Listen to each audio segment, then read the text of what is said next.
Hey everyone, welcome back to Play Casket with another episode of Your Turn with all three of your wonderful hosts, such as Proc of the Goblin and Ghost, your co-host. And Rusty Bones.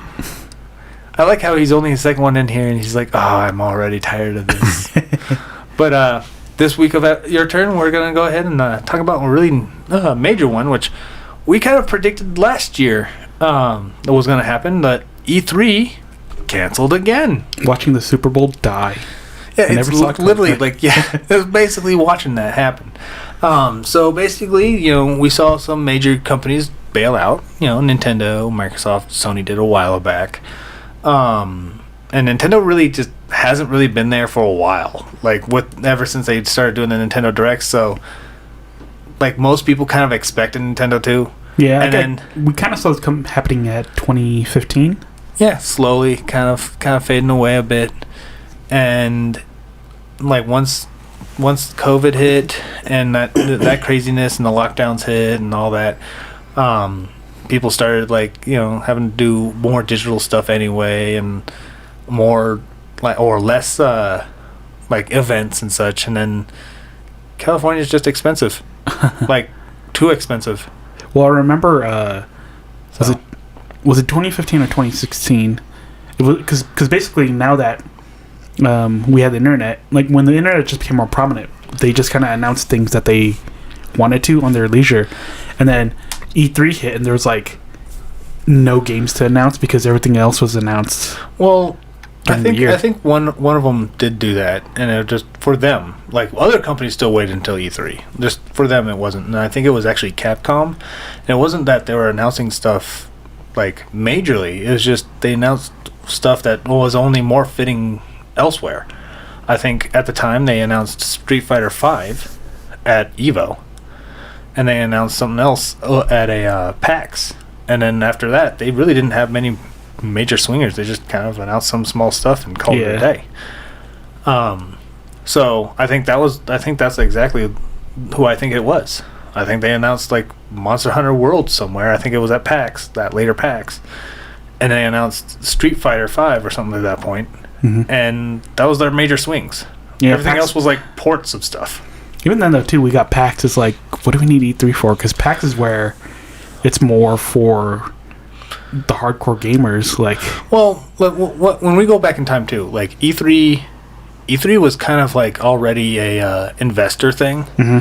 It just became bigger and bigger to kind of gauge like journalists' interests by making like their booths bigger and more brighter and more alluring for all the journalists to report on them. Yeah. To kind of show investors that they got the games that people want to talk about. If you get the chance to, it reminds me about Total Biscuit, because whenever he went, it was a lot of like really drunk investors and journalists just there, not giving a shit about games, and for a lot of the stuff is they were just watching, and I think that's why the Nintendo Direct was actually smart, because then they could pull the investors and talk to them in an investor level, while this automated pre-recorded thing was announcing stuff for the show floor and the people watching from afar. Mm-hmm. And ever since then, like I think Nintendo was on ahead of that, but once COVID hit and stuff, like a lot more people saw how shiny that actually is. But I think a lot of problems is that it was, I don't know, like more people wanted to kind of, I don't know, like experience it, like be on the show floor. Like for me, it's kind of like one of those like bucket lists that's just gonna just completely rust out now. Like I got so many things that just will never happen because society just made it so it's just never gonna happen. Which kind of sucks too, because like E3 was like everybody wanted to go to it, and then you had to be like. You had to be a journalist, and you had to be you had to well established. Really, you had to know somebody, and it was babe. I don't have the perkiness for that. I wish I had skin. He's rounded enough to do it, though. I'm a little skinnier than some of them. Only a little bit, though. There's some other one, dude. Can you imagine booth babes now, though, with all the wokeness and progressiveness? They're like me. I'm like, why do you have several rows of teeth? Well, they might be thicker in the right way. No. You're just a nihilist. Yes. Because I'm still alive. I have Life a privilege. Yes. I only have a finite amount of time to be in this life where I still got to enjoy, sensations such as touch and eyesight. Wait, how are you staying alive down here? Rats. But I do rob from the gravekeeper upstairs too. That's where all the cords are coming from, the windows and stuff. That's how we get this thing down here. But yeah, E3 was like this really cool bougie club that, you can't get in until you're one of the cool kids like us. So they're like, no, screw you guys. We'll just make packs then. And they're like, no, wait, come back. Well, so can we get in? No. It's like, okay, we'll just go to PAX then. There's 2 a year. So PAX, that's actually a good point too. The fact that PAX, there's 2 of them. No, I think PAX happened was because it was like they wanted to become more of a ground floor for basically just gamers. Yeah. And stuff. It's slowly becoming more journalistic, like focused now too, which is kind of like now that you said it, is like, why have E3 when we already have 2 smaller E3s now happening? Like, it's gonna happen to a point where like if we ever make one, I want to make a convention where it's just like competitiveness of all sorts, not just the fighting games. Call it Digital Blood Con. Okay. Make it happen. We're gonna have DBC. Yes. Nobody's gonna really know this until somebody like comes back to this like years after we're popular. Like, whatever happened to that? Like, about that. But I'm making empty promises because this is just what I do for a small channel. It would be fun though. It would be fun. But now that like E3's canceled, I really don't think E3's coming back. I really don't. I think they're gonna try. I think they're gonna try like next year. They're gonna be like, no, we're gonna really swing it out hard this year, and they're not gonna get anybody on, and it's probably gonna be it's gonna be sad. They're gonna probably see it through, but it's gonna be sad, and that everybody's just never gonna come back. That's the best case scenario I see. Well, just open it up for regular folks then again. I don't see it happening. They're not gonna do it. No, I just, dude. The amount of money that is taken because it's in California and stuff, it's the whole reason why they changed venues to try to be more reserved back in like 2012 or whatever. And it like everybody lost their minds about it. Like, they're like, what do you mean there's like 3 different areas now? What do you mean? Like, that's the whole reason why like Sony had those like weird, we're gonna transfer over outside and we're gonna do some weird doodly doo over here. I think it was just the weirdest thing, but it was because they were on multiple different venues. And it's expensive. It's expensive with no real return anymore because California is just taxing everything out the wazoo. Yeah. Well, I guess there's also CES too. Yeah, CES is also kind of garbage too. You know what us gamers need? We need a gaming Burning Man. Yes. Just go out into the desert, dress up as your favorite character. Burning plumber. This is what's going to happen. Don't know how we're going to get power out there, but Extension cords. RV It's already working here. RV bros. If I can power this mausoleum to do a podcast, I can make it happen in the middle of the desert. I am resourceful, damn it. It's just, all right, what are you guys really haunting so I could just bring it with me? Because don't ghosts get connected to things? So anyways, about E3. Secrets. Anyway, but now that E3 is going to be gone, I don't think it's coming back. Do you think any of the major publishers, and I'm not talking about just the console makers and stuff, I'm talking about like Ubisoft and Sega and stuff, the major publishers, do you think like them doing a digital announcement system like Nintendo Direct, that's almost a given now. In fact, I think Ubisoft's going to be even more cringe than they've ever cringed in their history of Cringeville. Now, we're going to have memes for years off of what they're going to be doing next, right? Outside that, we all know that they're going to do some kind of digital event for each one of themselves, But are they going to reserve themselves to still announce major stuff during the summer, like as if it was their own little mini E3s. Yeah, sorry. I think they will start doing stuff kind of like Nintendo Directs. Well, And I can see. will just drop it at that same time frame. At the same, do you or you not, think it not would the same be? time, but like an hour after each other or something like that. Yeah. Do you think it's going to be really compact, or do you think it's going to be kind of like scattered throughout a month? I think it'll be compact. So it'll be like an hour 30 for Nintendo, an hour 30 for Sony, and then an hour 30 for Microsoft.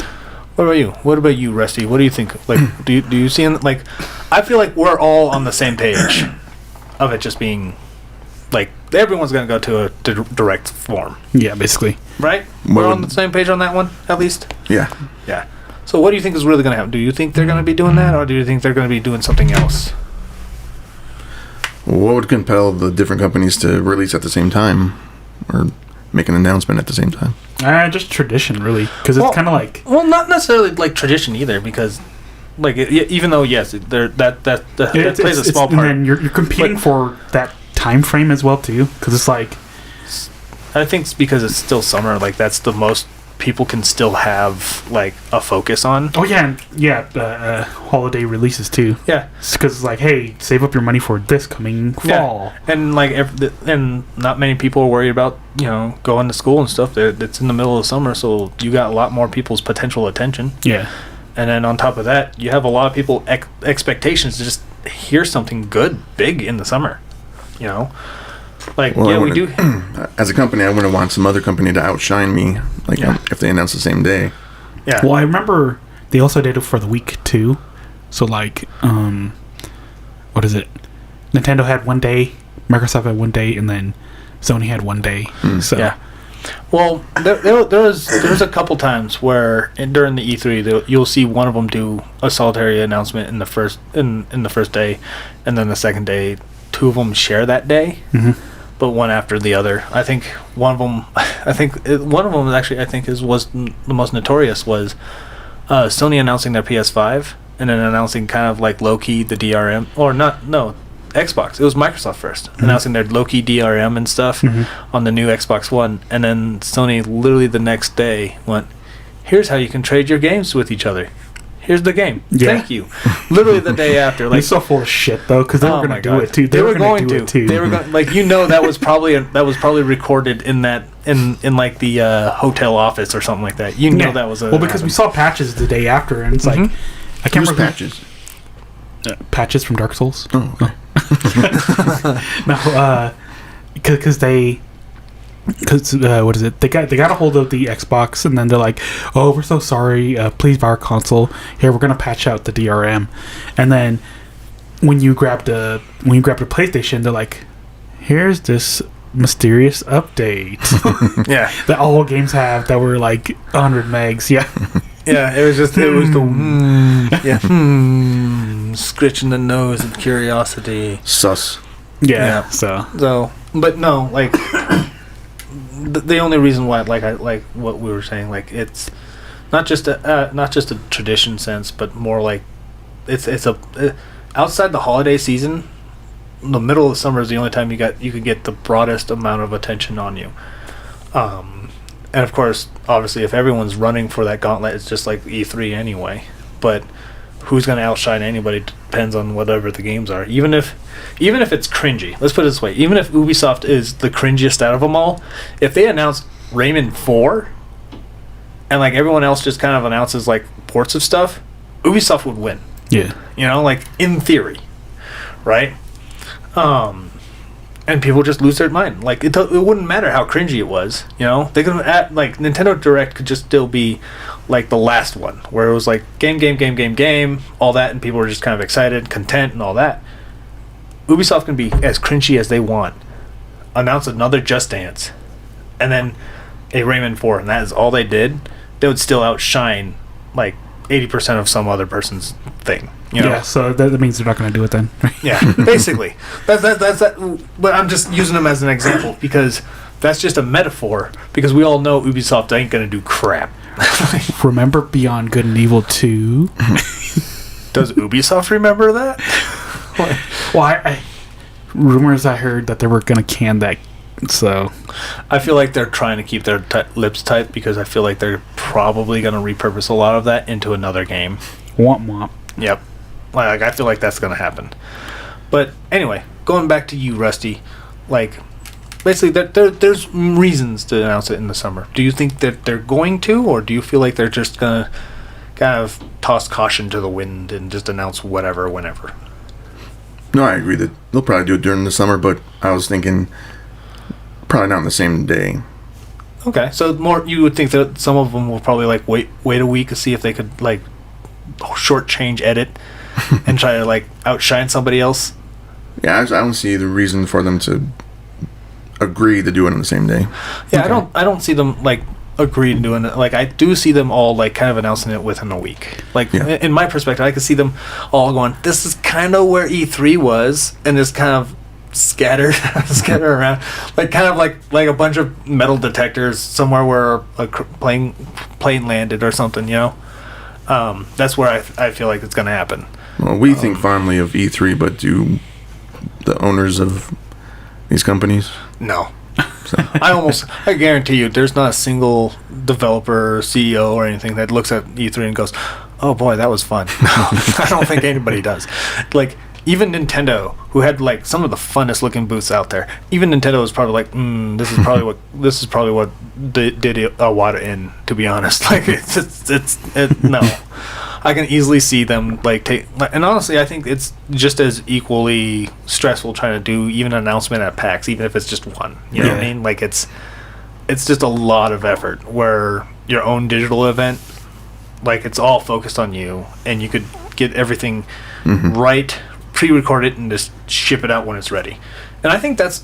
And when you said it, like it was coming up with like a couple weeks, like within weeks of prior, I can see that happening because.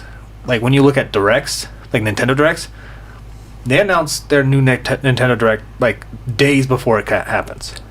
I can easily see somebody going, "Damn, that was a good direct. What else do we got to announce to make a teaser with?" Yeah. And I could just even like throw together just a like teaser of the logo of a game that they're making, you know? And I can see that happen. I can see that like Microsoft going, "Damn, that was good."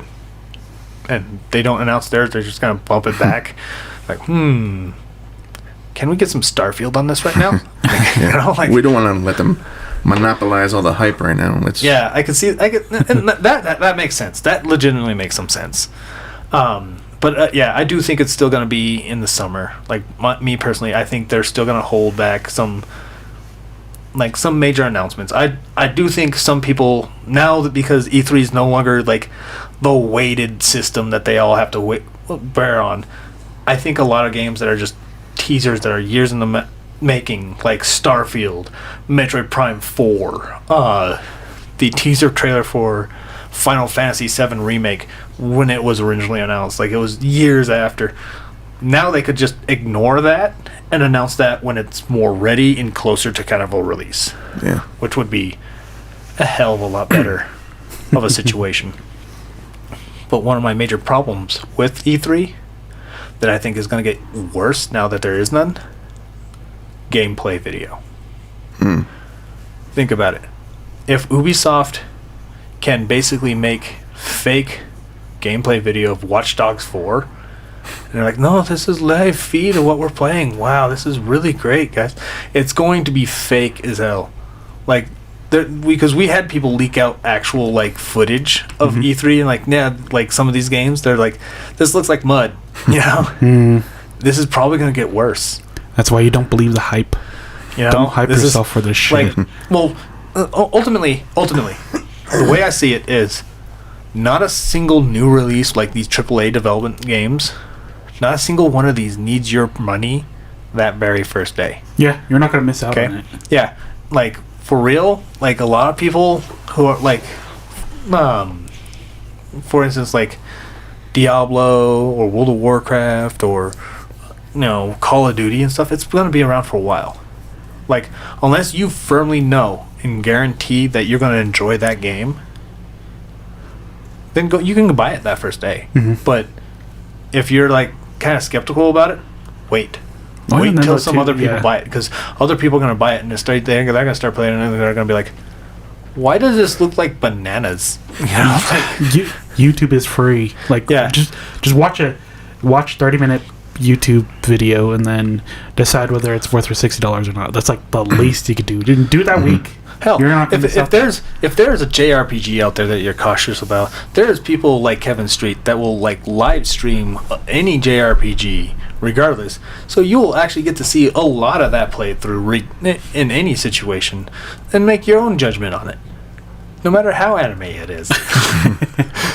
And you know, Street Kevin told us to take a jab at you. He's your evil twin. Yeah, well, he came back through the time warp, guys. I'm not gonna apologize. But we're, you know, like there's that, right? So do that. If it's a major release, just wait. None of these need your hype buy. YouTube is free. Yeah. So just like another segue, you know, like wait until Zelda gets released, which is the segue we're going to use because it's a really bad segue, but we're going to do it anyway. I'm going to buy it day one, I think. So, me too. So Zelda came out with a gameplay video. They got rid of the Dang, got me broken excited stuff. for a second there. I know, right? I gotta keep calm. No, so they're gonna they got rid of like the breaking, like durability of weapons, which is awesome, cool. And then they just said, what if you just fuse shit together? Go on, but I ain't still buying the hype. It's Zelda. I'm not worried about paying $70 or not. I still gotta wait until like see what some stuff is, and then I'm gonna make a decision from there. But because I just was not a fan of Breath of the Wild. I will still stay to that point. It was very it was very like hollow. It was very empty, and there wasn't like variety of like monsters. Yeah, I It's mean, just, you can tell that they really rushed on it too. I wouldn't but- say they rushed on it. I feel like No, they rushed on it. no, I feel like they were trying to find a lot of answers for things. They had like a new premise, but all the old answers to everything couldn't answer the new premise. This whole open world thing, you couldn't do like a linear dungeon crawl anymore, because what if some of your dungeons required XYZ other weapon because that's what they used to do? Yeah. Like they couldn't do that anymore. So they're like, what are we supposed to breaking. do? Yeah, You know, sequence breaking. so like, what are we supposed to do then? And I think that's the end result with Breath of the Wild, and I can respect it. I can appreciate that it's changed. I can appreciate that it was actually more exciting and refreshing than a lot of Zeldas that have came out recently before that. But a lot of the stuff that they like, I really liked, like actually dungeoning and like weird little side quests and stuff. They barely had any of that. Like, Yeah. and it just felt, it's just, I'm glad that there's a lot of people that could find some weirdness out of a lot of the physics and stuff. That stuff's funny to watch. But for me, there was just not enough for me to warrant a $70 purchase of the next game. Like, I'm just gonna wait. Oh yeah, shit, I forgot $70. Never mind. So, you know, like it's Zelda. It's gonna be around for a while. Yeah, you're not. You know, It'll be $70 for I'm not 3 years. I'm not gonna like. Well, they're probably even gonna like release like weird discounts and stuff on it and try to push it even further. You know, like $60 sale. Yeah, $60 sale. I can see that happening. You know? $5 rebate. Mail in Yes. to my Nintendo, the place that doesn't even have a box office. Fantastic. But yeah, I'm not like. They showed some really interesting stuff. The fuse stuff. I'm gonna laugh so hard. So many people are gonna make penises on it, and they're just gonna like stab Ganon with it. It's just, imagine a whole compilation of just like, remember all the weird like adult stuff that Animal Crossing New Horizons did. Just do that, but they're all gonna just stab Ganon in the butt with it, and it's just gonna be a non-stop montage of them just trying to shove this stuff up Ganon's ass. Like quite literally, not You even might like be projecting figuratively. here, but Yes. I forgot about was it vehicle creation? That thing looks cool as hell, actually. Yeah, it's wild. I'm kind of getting flashbacks of a little game called Banjo-Kazooie Nuts and Bolts. You saw that on a meme. Everybody keeps making that connection. Like, Well, I enjoyed the game, But I understand people's kind of frustration that it was such a deviation from other Banjo-Kazooie games that it's like, why? Well, there's at least an acceptance. I think they saw a lot of what people were doing with Breath of the Wild long after Breath of the Wild was like the hype thing. And they probably looked at it and went, what if we capitalize on that type of idea and then just cranked it to 11?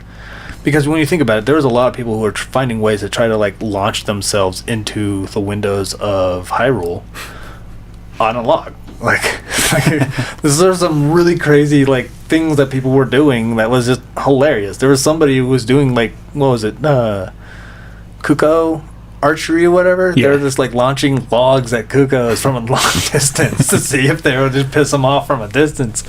And I was like, why? And I'm like, but it's brilliant, you know. And so I guess it's just me worrying that they didn't, that they concentrated too much on the physics part and not on the rest. That's a possibility, but they probably looked at what people were doing with Breath of the Wild to see if they could make Breath of the Wild 2, which is Tears of the Kingdom, more like what people were doing.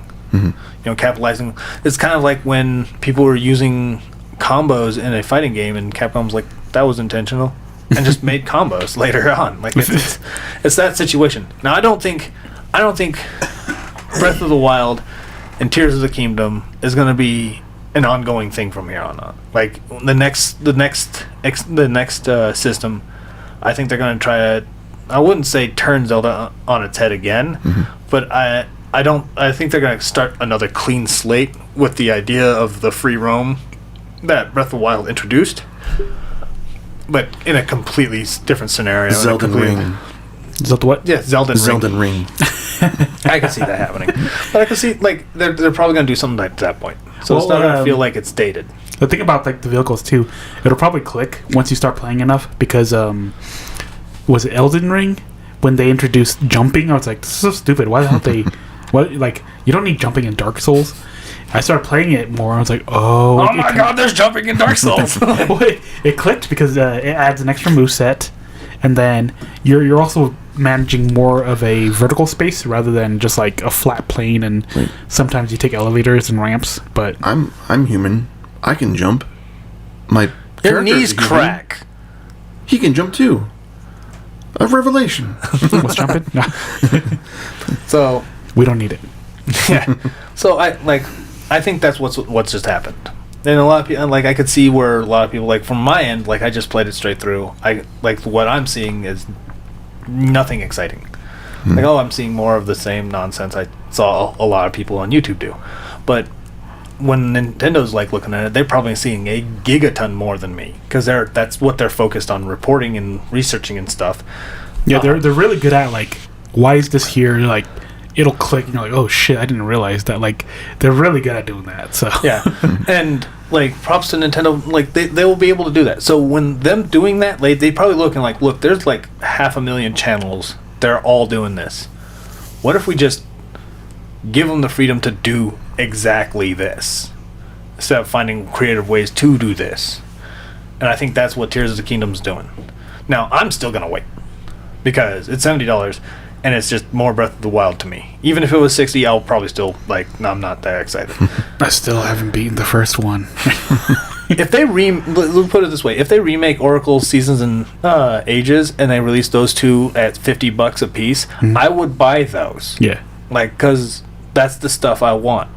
But, you know, Breath of the Wild wasn't, and I'm just gonna wait off on that. But, you know, it looks like it could be hilarious, and if it's hilarious enough that I'm probably gonna be saying it's worth the extra $10, I'm gonna do it. I just think someone's gonna make a mecha and like find the maximum like they'll find this like weird stick. Giga Falcon Punch, Mach Falcon, and just punches Hyrule's castle the entire way. Like just like kill boss in one shot. Yeah. You'll see a bunch of those. You just see this tiny Ganon, and you just see this giant fist just hit him like this little Asura's Wrath style. It's like, no! Just, that would make me buy the game. Like, I know somebody probably spent 500 hours building that nonsense, but that would just make me buy the game out of sheer respect for that. So there's that. But anyone else is gonna have an opinion on Zelda at all? Any other things you want to talk about? VR? Right? More VR? Zelda VR? Oh, PlayStation VR. I'm like, Zelda VR? This is getting weird. Like, Okay, no. so Right, as expected, the PSVR didn't sell so hot, and it's something that I kind of expected that was going to happen. Okay. Because the thing about selling, like, it's an accessory. You're trying to get a mainstream audience onto it. Price point's like a huge thing. On top of that, like, when you ask somebody, will my PlayStation, when they ask you, will my PlayStation 5 work without this? And then they reply, yeah, it'll work without it. Then I don't want it. So, like, the weirdest thing, okay, so I can see why a lot of people want to be hyped for VR. Mm-hmm. But just like the 3DS, like, a lot of people didn't want the 3DS because it made their heads hurt and stuff like that. There's people out there with, like, prescriptions in their glasses. Mm-hmm. They can't see VR. I'm legally blind in an eye. I can't see VR. You know, there's a lot of, like, obstacles that are just going to ruin what VR is. People really want to think that the next step in video game is basically Ready Player One. Yeah. It's never going to be. There's never, like, augmented reality is far more likely to happen than actual VR.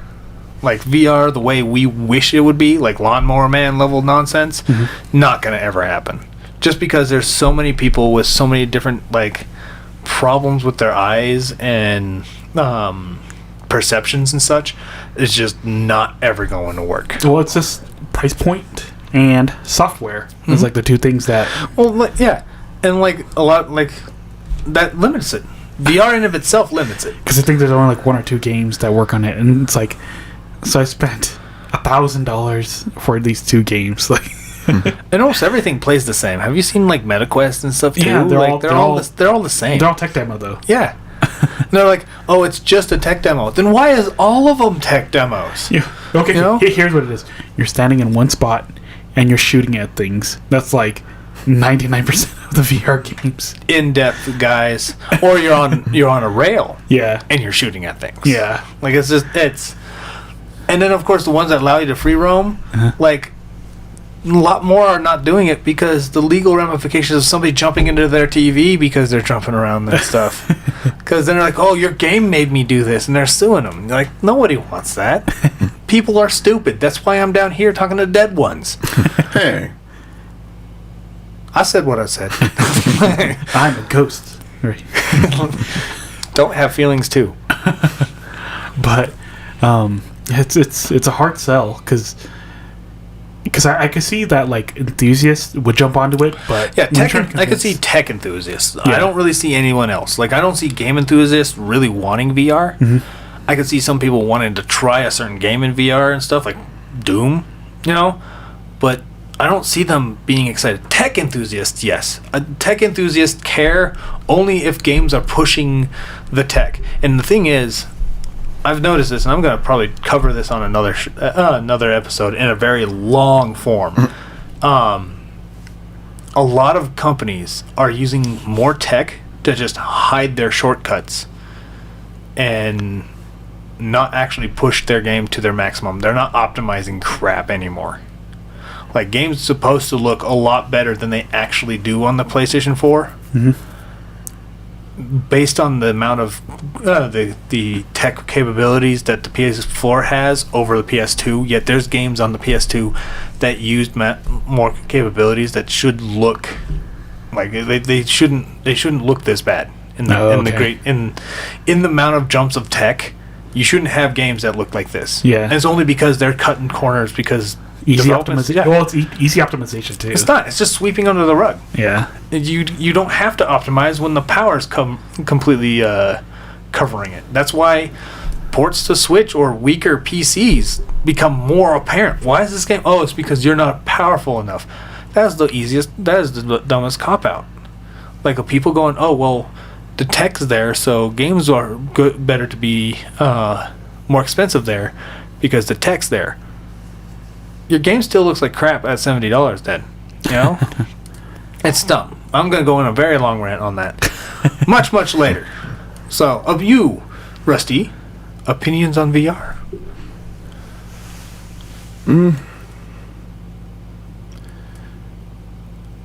I can see it going either way.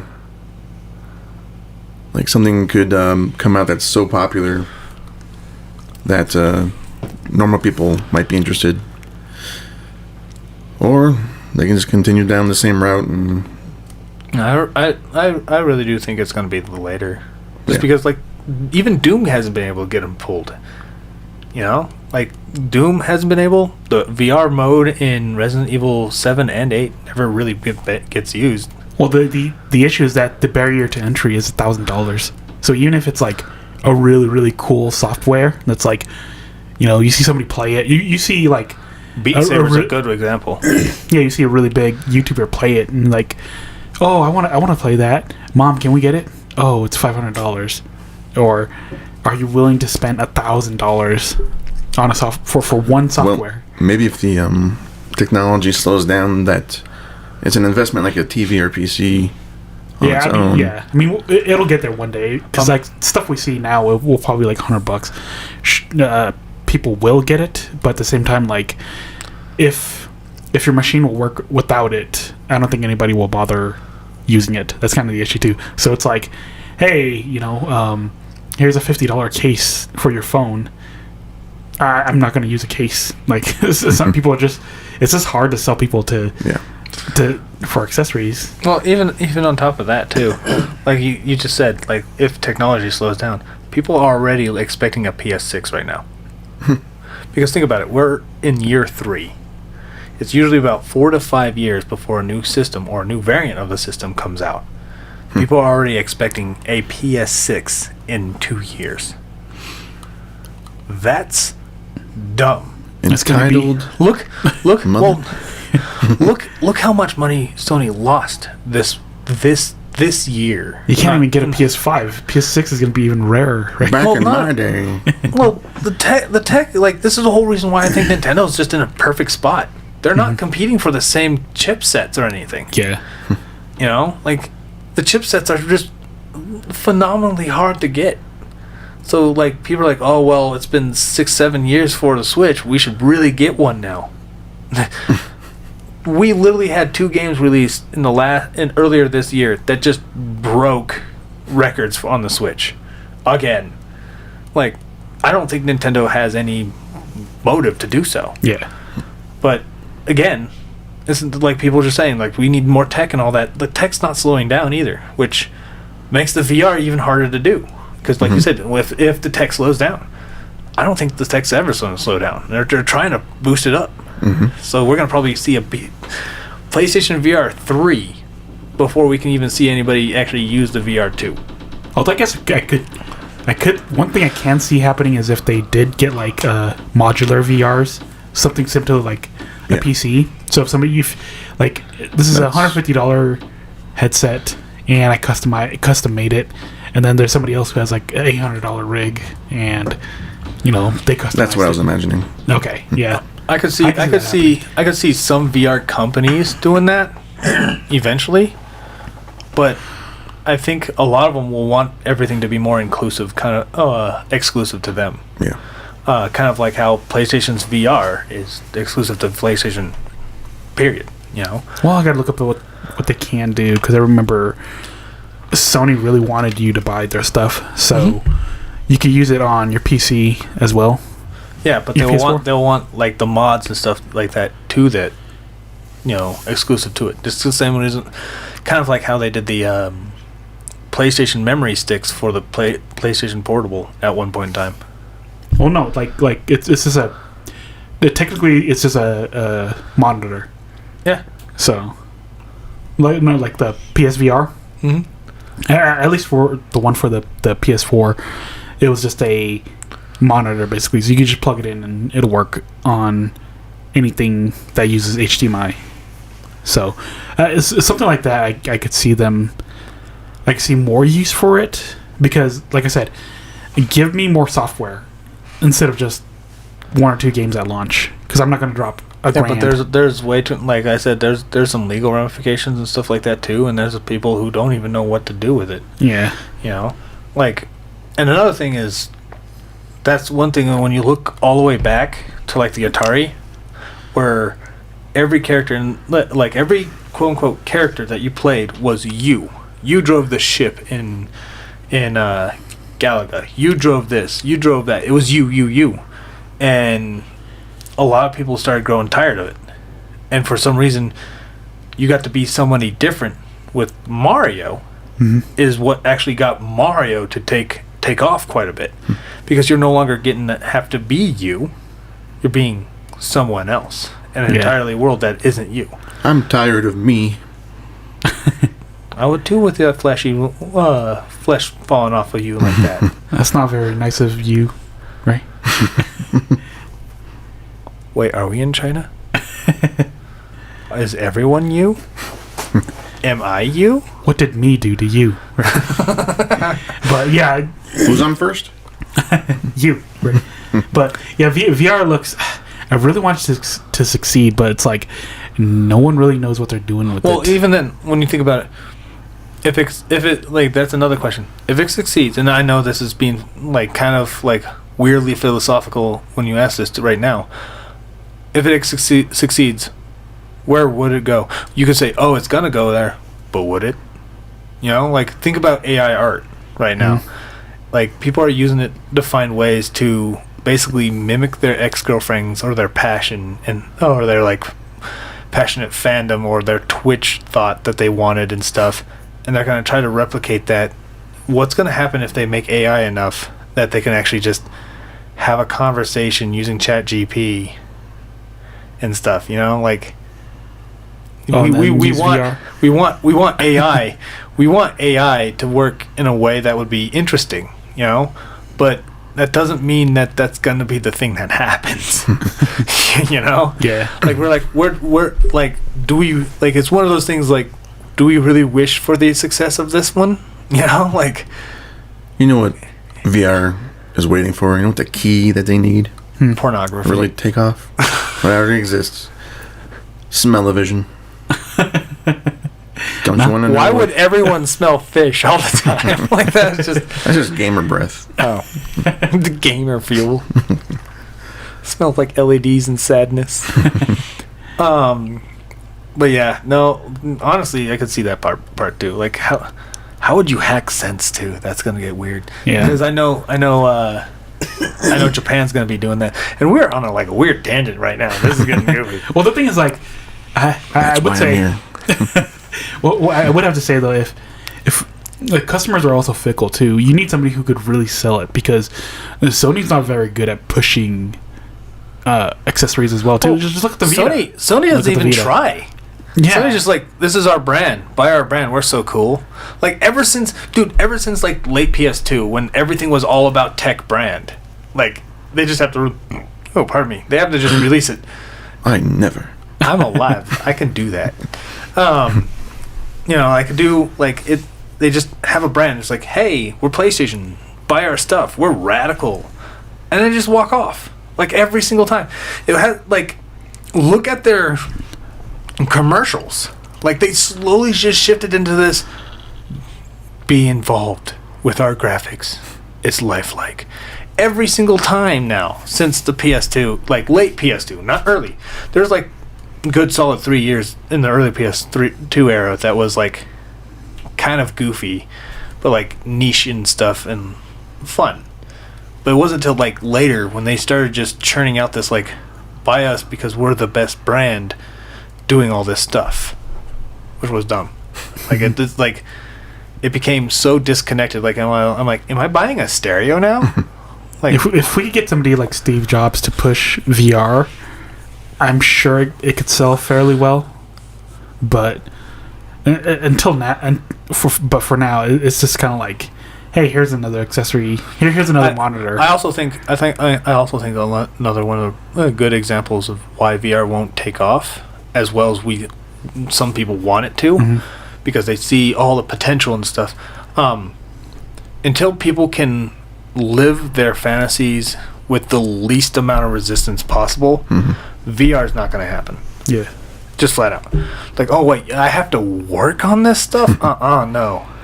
Until they can just pop it on, lay there with some controllers and do whatever, God forbid, I don't want to imagine, that it's never going to take off. Gotcha. They're never going to... Nobody really wants to pretend they're a football player. Nobody really wants to pretend... They want to play a character that's cool doing that, and they're like, oh, I am Cloud, or I am whoever, or I am... Or they're playing a hot character, and like, I kind of want to be that character, I kind of want to be with that character, or I kind of want to just look at that character naked. And if they can't do any of that in VR, with very little or no resistance, VR ain't taking off. Gotcha. Like, that's just another thing I'm saying that's holding it back. I'm not saying it's the thing, but I'm saying it's like, it really is one of those things that VR, a lot of people want to just like live out a fantasy through. But yeah, it looks cool. Wish I had the money for it, but since I don't, I'm going to pass. All right. So we talking anything more, or are we going to finally like not try to get to an hour again? I mean, we could talk about Pokemon. We could just have this thing last for 3 hours. We just go on. But we should probably wrap this one up because this has been a long one. Thank you for listening, guys. Oh, shit. I'd like to thank you all guys for listening in on us again. And like our content, even if it's this long, feel free to like, subscribe, and share. And as always, we will see you on the other side. Hey everyone, this is Paraka. And Ghost. I would like to say thank you for listening to our podcast. If you like our content, give us a thumbs up. Subscribe and share our video with your friends. You can also follow and support us on other social media such as Minds and Rumble. Links in the description below.